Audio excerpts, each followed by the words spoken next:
इश्क की पहली दस्तक भाग 5 बिछड़ने का दर्द और एक अनसुना सच। अस्पताल की खिड़की से आती सुबह की हल्की धूप पूरे कमरे में फैल चुकी थी। मशीनों की आवाज अब धीमी हो गई थी। आर्यन धीरे धीरे होश में आ रहा था। उसने आंखें खोली।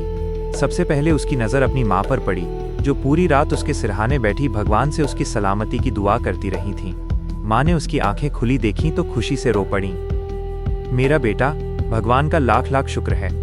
डॉक्टर ने आर्यन की जांच की और मुस्कुराते हुए कहा, अब खतरे की कोई बात नहीं है, लेकिन कुछ दिनों तक आराम करना होगा।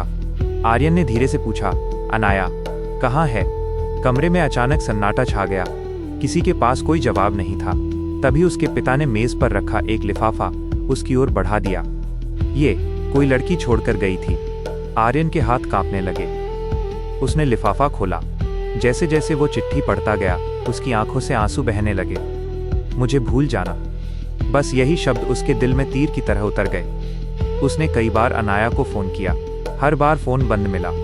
उसने मैसेज भेजे, कोई जवाब नहीं। उस रात पहली बार आर्यन फूट फूट कर रोया।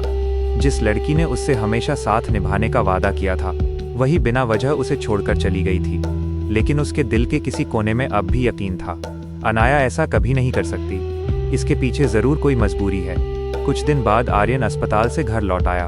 उसका शरीर ठीक हो रहा था, लेकिन दिल हर दिन टूटता जा रहा था। ऑफिस जाना भी उसने बंद कर दिया।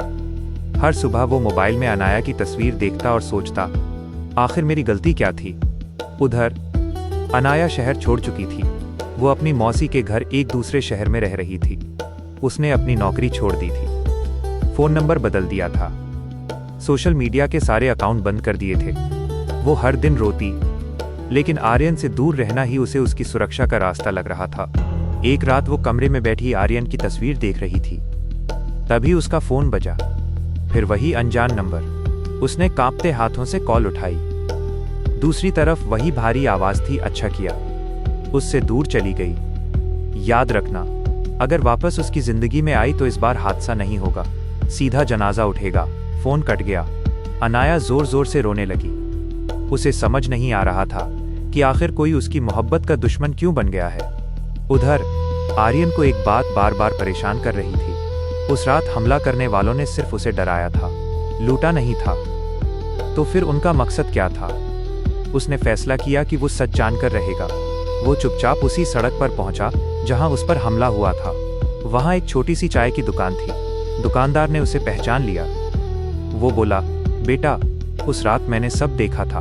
आर्यन की धड़कन तेज हो गई। क्या देखा आपने? दुकानदार ने धीरे से कहा, तुम्हारे पीछे जो काली गाड़ी थी, उसके शीशे पर एक सुनहरे रंग का शेर बना हुआ था। ऐसा निशान मैंने पहले भी देखा है, शहर के सबसे बड़े बिजनेसमैन विक्रम मल्होत्रा तारांकन की गाड़ियों पर। आर्यन के पैरों तले जमीन खिसक गई। विक्रम मल्होत्रा, लेकिन उसका उससे क्या रिश्ता? वो तो उसे जानता तक नहीं था। उसी रात शहर के एक आलीशान बंगले में विक्रम मल्होत्रा अपनी कुर्सी पर बैठा था। उसके सामने आर्यन और अनाया की कई तस्वीरें रखी थीं। वह एक तस्वीर को देखते हुए मुस्कुराया और बोला, प्यार इंसान को सबसे मजबूत भी बनाता है और सबसे कमजोर भी। अब देखते हैं आर्यन अपने प्यार को बचाता है या अपनी जिंदगी। तभी एक नौकर अंदर आया। सर, आपका बेटा कबीर आ गया है। ये नाम सुनते ही कहानी में एक नया रहस्य जन्म ले चुका था।